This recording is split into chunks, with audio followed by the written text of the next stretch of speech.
সেদিন ছিল রবিবার। ঘরের কাজকর্ম সেরে বিকেলে আমরা একটু পার্কে ঘুরতে গেলাম। ছেলে বেশ অনেকদিন থেকেই বায়না ধরেছে, যাচ্ছি যাব করে আর যাওয়া হয়ে ওঠে না। তাই শনিবার দিন ঠিক করে রাখলাম এই রবিবার পার্কটা ঘুরে আসব। প্রত্যেক রবিবারেই ভাবি যাব, কিন্তু কোনো না কোনো একটা ঝামেলা লেগেই থাকে সব সময়। পার্কের নাম শ্রদ্ধাঞ্জলি কানন। পার্কে ঢোকা মাত্রই ছেলের ছোটাছুটি শুরু। এই দোলনায় উঠছে, আবার ওই সিসতে চড়ছে। ছেলের যেন আনন্দ আর ধরে না। আমার স্বামী ছেলের পেছন পেছন আছেন। আমি একটা চেয়ার নিয়ে একটু উঁচুতে গিয়ে বসলাম, যেখান থেকে ছেলেকে দেখতে পাবো। প্রচুর বাচ্চা বাবা মা সমেত ঘুরতে এসেছে। এখানে নিজের ছেলেকে খুঁজে পাওয়া যেন একটা বড় কাজ। আমি আমার মোবাইল নিয়ে বসে দূর থেকে ছবি তুলছিলাম আর ভিডিও করছিলাম। এদিক ওদিক ভিডিও করতে করতে হঠাৎ চোখে পড়ল একটা ছোট্ট বাচ্চা পার্কের একটা বেঞ্চিতে বসে আছে। দূর থেকে দেখে মনে হলো বাচ্চাটা 5-6 মাসের হবে হয়তো। পাশে সম্ভবত বাচ্চাটির মা। মহিলাটি বাচ্চাটির পাশে নিজের ব্যাগ থেকে দুটো বোতল বার করে রাখলো। একটা ছোট্ট মতন ব্যাগ বের করে বাচ্চাটির জামার পকেটে ঢুকিয়ে রাখলো। পাশে একটা প্লাস্টিক ব্যাগও রাখলো। দেখে বেশ কৌতূহল হলো। আমার হাতে ধরা ক্যামেরা আর একটু ক্লোজ করলাম। দেখলাম মহিলাটি বাচ্চাটিকে কোলে তুলে খুব আদর করছে এবং নিজের চোখের জল মুছছে। বাচ্চাটির হাতে খেলনা জাতীয় কিছু একটা আছে, যা দিয়ে বাচ্চাটি আপন মনে খেলে চলেছে। শীতের পড়ন্ত বেলা, ঝুপ করে সন্ধ্যা নেমে আসে। হঠাৎ দেখলাম পেছন থেকে আমায় কে যেন ডাকছে। ঘুরে তাকিয়ে দেখলাম ছেলের স্কুলের বন্ধু ও ওর মা বাবা। বাধ্য হয়ে ভিডিও করা বন্ধ করে ওদের সাথে কথা বললাম, কিন্তু আমার মনের মধ্যে কৌতূহল একটা থেকেই গেল। এদের সাথে প্রায় 10-15 মিনিট গল্প করলাম। ওদের বিদায় জানিয়ে আবার যখন বাচ্চাটির দিকে তাকালাম, দূর থেকে আবছা আলো আঁধারির মধ্যে দেখলাম বাচ্চাটি একা একা বসে এদিক ওদিক তাকাচ্ছে আর কাঁদছে। আমার ভীষণ মায়া হলো বাচ্চাটাকে দেখে। ভাবলাম হয়তো মা বাবা আশপাশে আছে। সন্ধ্যা নেমে এসেছে। পার্ক আস্তে আস্তে ফাঁকা হয়ে যাচ্ছে। আমরাও বেরোবো। বাচ্চাটা যেখানে বসা ওদিক দিয়েই আমরা বেরোবো, কারণ আমাদের গাড়ি ওদিকটাতেই পার্ক করা আছে। হাঁটতে হাঁটতে বাচ্চাটির যত কাছে যাচ্ছি দেখতে পাচ্ছি বাচ্চাটির আশেপাশে কেউ নেই। আমরা কাছে আসতে আসতে বাচ্চাটার কান্নাও আরও বাড়তে লাগলো। আমার স্বামীকে বিকেল থেকে আমার চোখে দেখে যাওয়া ঘটনাগুলো চটপট বলে ফেললাম। অনেককেই দেখলাম বাচ্চাটাকে পাশ কাটিয়ে বেরিয়ে যাচ্ছে। বাচ্চাটার পাশে আসতেই আমার যেন পা আটকে গেল ওখানেই। একটু ইতস্তত করে কোলে তুলেই নিলাম অবোধ শিশুটাকে। আমি কোলে তুলতেই আমাকে আঁকড়ে ধরে দুধের শিশুটি কেঁদে উঠল। আমার যে কি হলো, আমিও ওকে জড়িয়ে ধরা মাত্রই আমার চোখ দিয়ে ঝরঝর করে জল পড়তে লাগলো। আশপাশের লোক শুনলাম আমার উদ্দেশ্যে বলা বলি করছে, এত কেয়ারলেস মা দেখিনি কখনো, বাচ্চাকে ফেলে রেখে চলে যায়। আমি মুখ ফুটে কিছুই বলতে পারলাম না। আমার স্বামী পাশে দাঁড়িয়ে বাচ্চার ব্যাগ আর বোতল হাতে নিয়ে নাড়াচাড়া করে দেখছেন। ছেলে অনবরত প্রশ্ন করে চলেছে, মা, কে এই বাচ্চাটা? ওর মা কোথায়? ভিড় একটু হালকা হওয়ার পর স্বামীকে বললাম, কি করবো এবার? সেটাই তো ভাবছি, কি করব। আশেপাশে কাউকে দেখছি না, অথচ বাচ্চাটাকে এভাবে রেখে যেতেও পারবো না। থানায় নিয়ে গেলে তো বিশাল ঝামেলা হবে। একটা কাজ করি, সিকিউরিটিদের বলি, দেখি ওরা কি বলে। Wait, 1 minute. ব্যাগের মধ্যে দেখো কিছু কাগজপত্র আছে, খুলবো? খুলবে? বুঝতে পারছি না কি করব। যদি সিকিউরিটির লোক রাখেও বাচ্চাটাকে, ডাকবে না জানি, তাও ধরে নিলাম রাখে যদি, তবে ব্যাগ খুলে সব চেক করবে। তার চেয়ে বরং একবার আমরাই দেখি কি আছে ওতে। বাচ্চাটা তখনও আমাকে আঁকড়ে ধরে মা মা বলে কেঁদে চলেছে। আমার কেমন যেন মায়া পড়ে গেল। সিকিউরিটির কাছে ছেড়ে যেতে হবে ভাবলেই বুকটা কেঁপে উঠছে। আমার স্বামী ব্যাগটা খুললেন।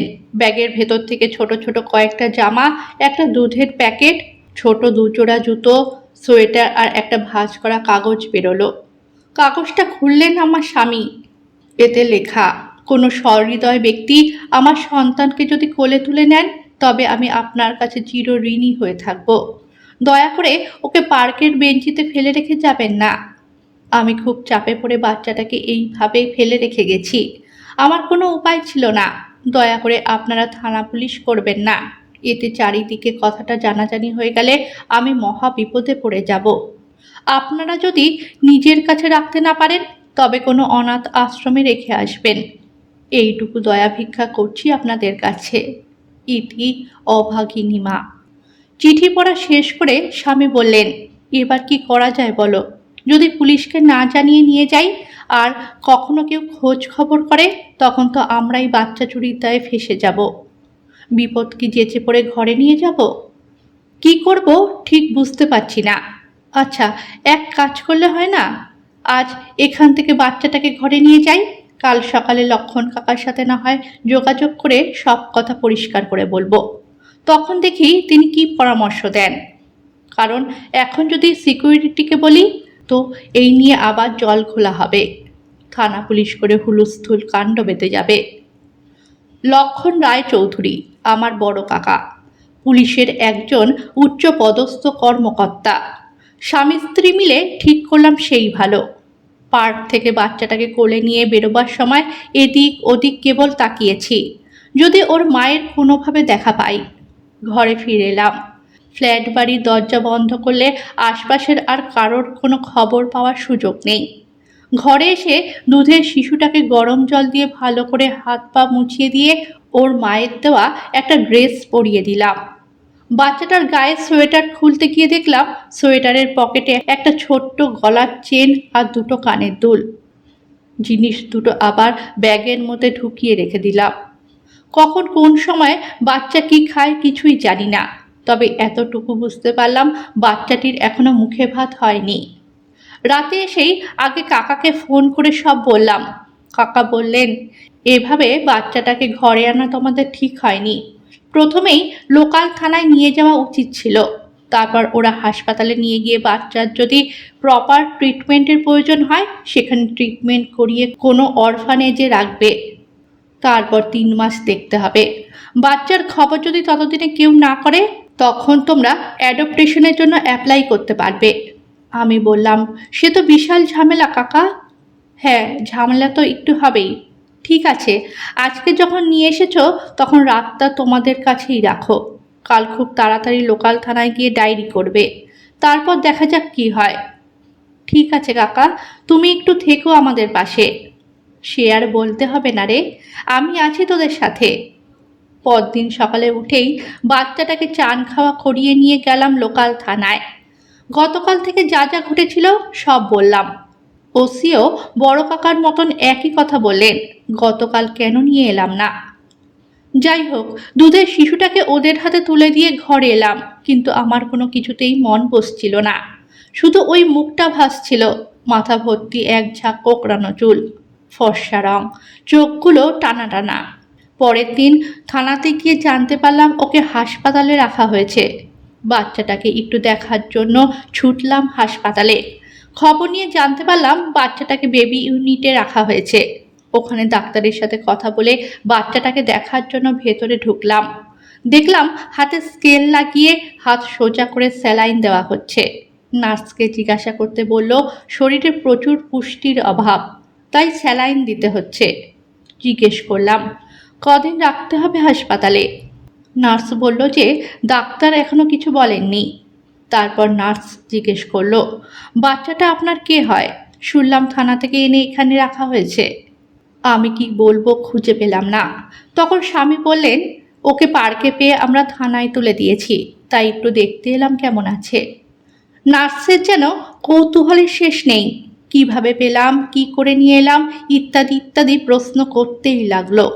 যতটুকু সম্ভব আমরা হালকাভাবেই উত্তর দিলাম। রোজ একবার বাচ্চাটাকে দেখার জন্য হাসপাতালে ছুটে যাই। থানা থেকে একদিন ফোন এলো বাচ্চাটাকে প্রার্থনা শিশু সেবাশ্রমে নিয়ে রাখা হয়েছে।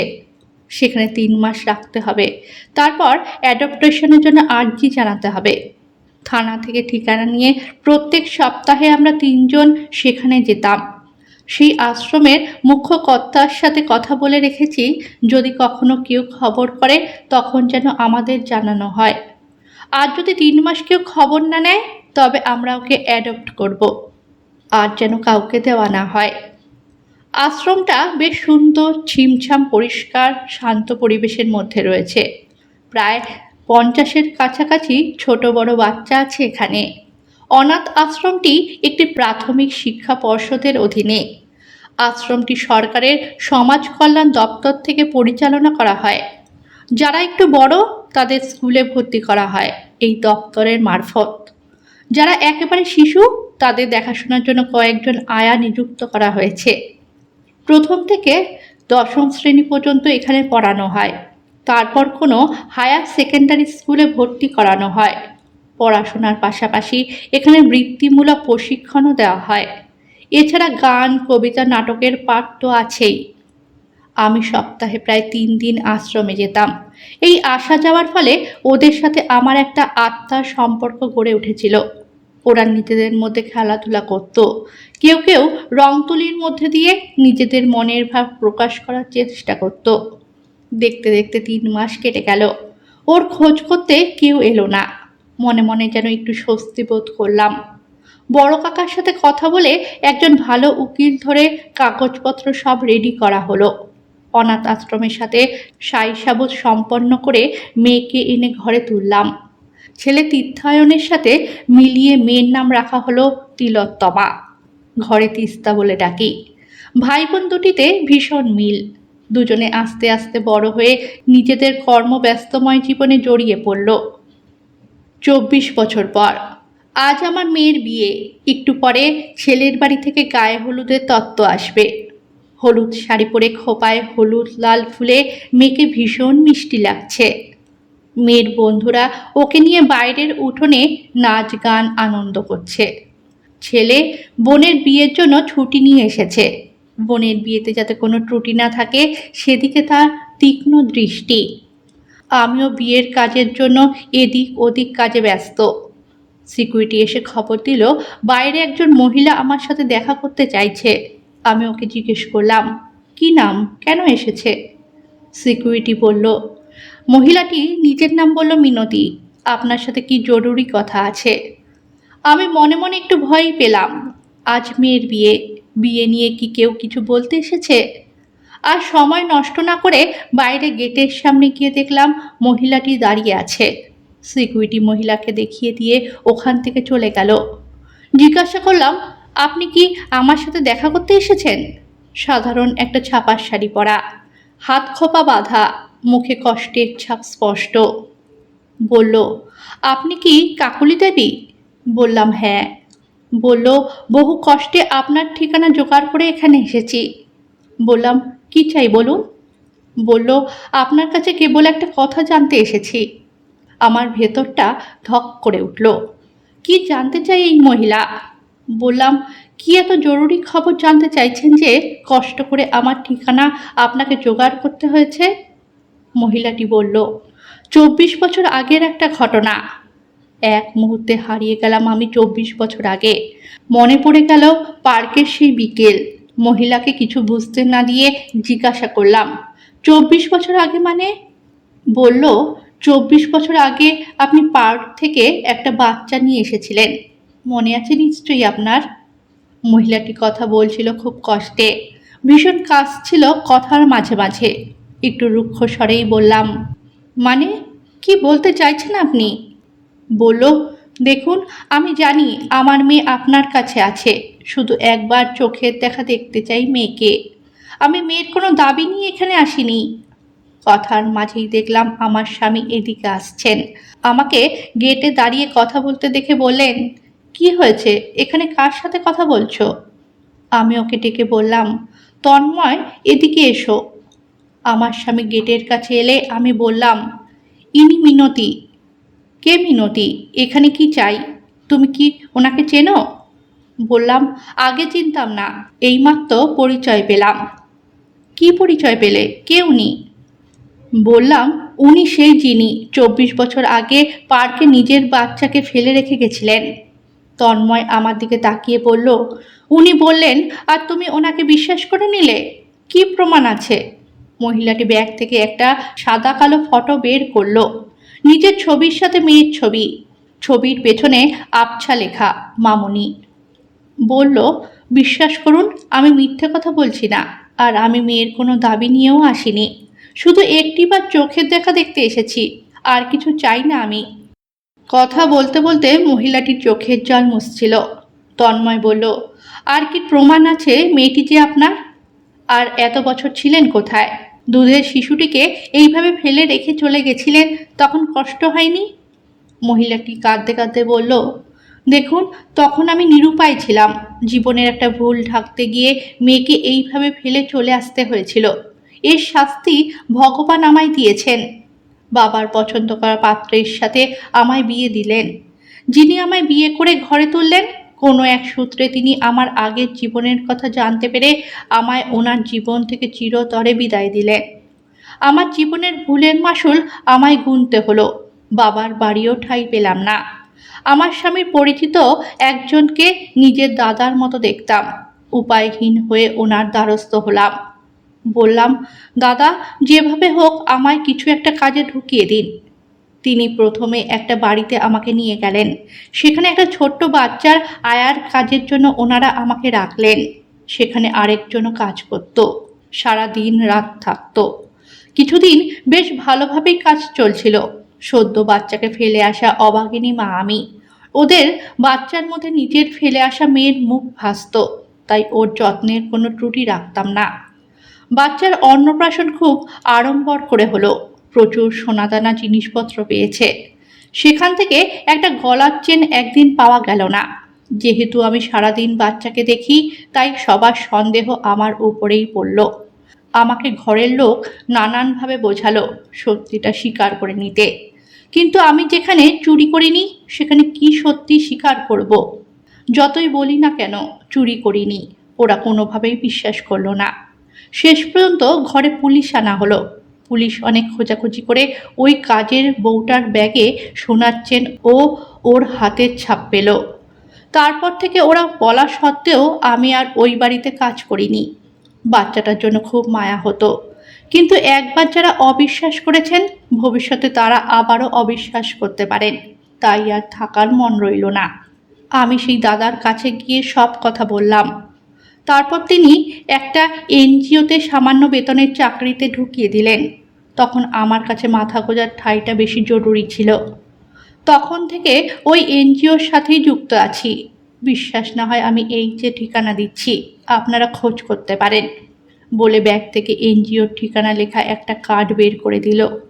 কার্ডে দেখলাম লেখা আছে চাইল্ড কেয়ার অ্যান্ড ক্রেসেস। মহিলাটি বলতে থাকলো, ভাগ্যের ফেরে আমি আজ মৃত্যু সজ্জায়। জানি আর বেশি দিন বাঁচব না, তাই চোখ বোঝার আগে একবার শুধু মেয়ের মুখটা দেখে যেতে চাই। জিজ্ঞেস করলাম, কি হয়েছে? বলল, ভগবান আমায় পাপের শাস্তি দিয়েছেন। মারণ রোগ আমার শরীরকে আঁকড়ে ধরেছে। আমি আর কথা বাড়ালাম না। আমি তন্ময়ের দিকে একবার তাকালাম, বোঝবার চেষ্টা করলাম এবার কি করতে হবে। মহিলাটি খুব কাশছিল, দেখে নিজেরও খারাপ লাগছিল। কাশি শুনে হোক বা নারীর টানেই হোক, মেয়েকে দেখলাম এদিকে আসছে। হয়তো এতক্ষণ আমাকে আর তন্ময়কে এখানে দাঁড়িয়ে কথা বলতে দেখে কৌতূহলী হয়েছে। শাড়ি পরে চলাফেরা মেয়ের অভ্যেস নেই, তাই আমাদের কাছে আসতে গিয়ে কার্পেটে পা লেগে হোঁচট খেয়ে পড়ে যাচ্ছিল। সঙ্গে সঙ্গে ওই মহিলাটি গিয়ে জাপটে ধরে পড়ে যাওয়া থেকে মেয়েকে বাঁচিয়ে নিল। মহিলাটি এবার মেয়ের মুখের দিকে তাকিয়ে জিজ্ঞেস করলো, লেগেছে মা কোথাও? মেয়ে বলল, না না, লাগেনি, থ্যাংক ইউ। মেয়ে আমায় জিজ্ঞাসা করলো, তোমরা এখানে দাঁড়িয়ে কেন মা, কি হয়েছে? মেয়েকে কি বলবো ভেবে পাচ্ছি না। বললাম, তোমার এক মাসি এসেছেন, প্রণাম করো। মেয়ে যেন আমার দিকে একটু অবাক দৃষ্টি নিয়ে তাকালো। একে তো অতি সাধারণ বেশ, তার উপর এই মাসি সম্পর্কে আমার মুখ থেকে কখনো কিছু শোনেনি। হঠাৎ করে আমি প্রণাম করতে বলছি, তাই যেন একটু আশ্চর্য হলো। মেয়ে প্রণাম করতে গেলে দু হাত দিয়ে ওকে আগলে ধরে বুকে জড়িয়ে ধরে মহিলাটি দু চোখ বেয়ে জল পড়তে লাগলো। ওর কান্না দেখে আমারও দু চোখের কোণ চিকচিক করতে লাগলো। এই মহিলা না থাকলে আজ এই মেয়ে আমার কোলে আসতো না। কাঁদতে কাঁদতেই দেখলাম মহিলাটির কাশি বাড়তে থাকলো। দাঁড়িয়ে থাকতে না পেরে মেয়েকে ধরে বসে পড়ল। মেয়ে খুব ঘাবড়ে গেল, আমাকে ডেকে বলল, মা একটু জল দিতে হবে মনে হচ্ছে। আমি জল এনে মেয়ের হাতে দিলাম। মেয়ে একটু একটু করে মহিলাটিকে জল খাইয়ে দিল। দেখে মনে হলো নারীর টানে আজ একে অপরের এত কাছাকাছি। মেয়ের মুখ দেখে বুঝলাম মহিলাটির জন্য ওর খুব কষ্ট হচ্ছিল। বিয়েবাড়িতে মহিলাকে নিয়ে একটু হুলস্থুল শুরু হয়ে গেল। ছেলেকে ডেকে বললাম মহিলাটিকে একটু দেখার জন্য। ছেলে চেক করে বলল, অবস্থা বেশি ভালো নয়, হাসপাতালে নিয়ে যেতে হবে। মনে মনে ভীষণ ভয় পাচ্ছিলাম, বিয়েবাড়িতে যদি ভালো মন্দ কিছু ঘটে যায়। ওদের এনজিওতে খবর জানিয়ে হাসপাতালে ভর্তি করানো হলো। মেয়ের বিয়ে নিয়ে দুদিন ব্যস্ত থাকায় মহিলাটির খবর নেওয়া হয়নি। বিয়ের পর আত্মীয় স্বজন চলে যাওয়ার পর আমি আর তন্ময় হাসপাতালে দেখতে গেলাম। ডাক্তারবাবু বললেন, প্রাণটা শুধু টিকে আছে, সেন্স আসছে যাচ্ছে। মাঝে মাঝে বিড়বিড় করে মামুনি নামটাই শুধু মুখ দিয়ে বেরোচ্ছে। আমার চট করে মনে পড়ে গেল, ফটোর পেছন দিকে মামুনি নাম লেখা ছিল, নিশ্চয়ই নিজের মেয়ের নাম ছিল। ডাক্তারবাবু বললেন, মামুনি কে হন ওনার? আমি চট করে বললাম, ওনার হারিয়ে যাওয়া মেয়ের নাম। ডাক্তারবাবু বললেন, হারিয়ে যাওয়া মানে?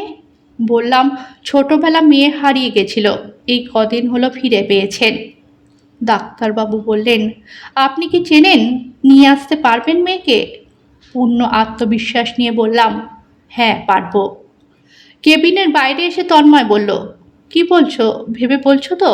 মেয়েকে কি বলবে, কি পরিচয় দেবে? বললাম, মৃত্যুর আগে জন্মদাত্রীর সাথে পরিচয় করিয়ে না দিলে যে আমি কোনোদিনও শান্তি পাবো না।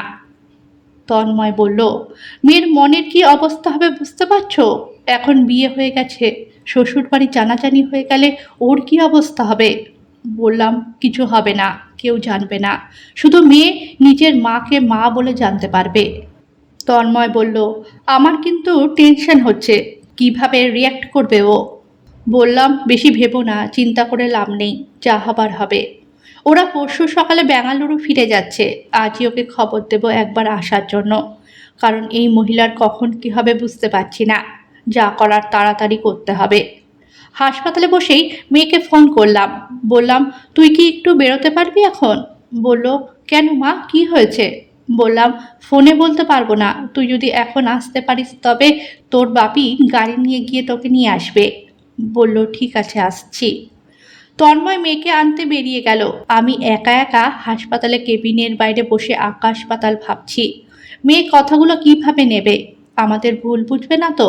আবার নিজের মনেই বললাম, আমাদের কেন ভুল বুঝবে? এই সব সাত পাঁচ ভাবতে ভাবতেই বাবা মেয়ে চলে এলো হাসপাতালে। তিস্তা জিজ্ঞেস করলো, কি হয়েছে মা? বাপি বলল তুমি হাসপাতালে আছো, কার কি হয়েছে? মেয়েকে বললাম, তুমি আমার পাশে বসো, কিছু কথা আছে তোমার সাথে। হয়তো কোনো দিনই বলতাম না তোমাকে কথাগুলো, কিন্তু আজ যেন কথাগুলো না বললে নিজেকে অপরাধী বলে মনে হবে। তিস্তা অধৈর্য হয়ে বলল, কি বলছো মা এসব? আমি তো কিছুই বুঝতে পারছি না, পরিষ্কার করে বলো না। মেয়ের হাত ধরে বললাম, চলো আমার সাথে। কেবিনের ভেতরে নিয়ে যাওয়ার সাথে সাথে মেয়ে বলল, আরে উনি তো ওই মহিলা যাকে তুমি মাসি বলে পরিচয় দিয়েছিলে। বললাম, হ্যাঁ উনি সেই মহিলা, কিন্তু উনি তোমার মাসি নন। মানে? মানে উনি তোমার গর্ভধারিণী। কি বলছো মা এসব? হ্যাঁ মা, উনি তোমাকে জন্ম দিয়েছেন, কিন্তু ভাগ্যের পরিহাস, তিনি তোমাকে লালন পালন করে বড় করার সুযোগ পেলেন না। তার আগেই তোমাকে ছেড়ে অন্য পরিবারে চলে যেতে হয়েছিল। আজ মৃত্যুর সাথে যুদ্ধ করছেন। বাহ্যিক কোনো অনুভূতি নেই তার, কিন্তু ভেতরের অনুভূতিতে তুমি ওনার হৃদয়ের গভীরে গেঁথে আছো। তাই একমাত্র তোমার নামই উনি বিড় বিড় করে বলে চলেছেন। অনেকগুলো কথা একটানা বলে আমি একটু দম নিলাম। তিস্তার দিকে তাকালাম, দেখলাম এক দৃষ্টিতে নিজের জন্মদাত্রীর দিকে তাকিয়ে আছে। আস্তে আস্তে বিছানার পাশে গিয়ে দাঁড়ালো, নিজের মায়ের মাথায় হাত বুলিয়ে দিল। মেয়ের স্পর্শে মায়ের শরীরে একটা কাঁপুনি দিয়ে উঠল। চোখ খুলে তাকানোর চেষ্টা করলো, ঠোঁট দুটো একটু নেড়ে উঠল। তিস্তা পাশের টেবিলে রাখা জলের গ্লাসটা হাতে নিয়ে সেখান থেকে চামচ দিয়ে 1 চামচ জল নিয়ে আস্তে আস্তে খাইয়ে দিল। মিনতি নিজের হাতটা নাড়িয়ে কিছু একটা বলতে চাইছে, বুঝতে পারছি। আমি তাড়াতাড়ি কাছে গিয়ে মিনতির হাত ধরে বললাম, কিছু বলবে? ওর আঙুলটা মেয়ের দিকে দেখালো। আমি তিস্তার হাত থেকে গ্লাসটা রেখে মা মেয়ে দুজনের হাত এক বন্ধনে বেঁধে দিলাম। মিনতির চোখের কোল ঘেঁষে 1 ফোঁটা জল গড়িয়ে পড়ল। চোখ আস্তে আস্তে বন্ধ হয়ে গেল। তিস্তা নিজের দুহাত দিয়ে মায়ের দুগালে হাত রেখে কপালে চুমু খেয়ে বলল, ভালো থেকো মা। পেছনে ফিরে এসে আমাকে জড়িয়ে ধরে বলল, মা, আজ আমার জীবনের একটা গুরুত্বপূর্ণ অধ্যায়ের খবর পেলাম। আমি তোমাদের কাছে চিরঋণী হয়ে রইলাম। তোমাদের ঋণ কখনো শোধ করতে পারবো না। মেয়েকে আদর করে বললাম, এ কেমন কথা মা? তুমি কেন ঋণী হয়ে থাকবে? তোমার দাদা ভাই যেমন তুমিও তো ঠিক তেমন। মানুষের জন্ম পরিচয়টা কি শুধু পরিচয়? তুমি আমাদের মেয়ে, চিরদিন আমাদের মেয়ে হয়েই থাকবে। আজ শুধু মৃত্যু শয্যায় শায়িত একজন মায়ের ঋণ শোধ করলাম।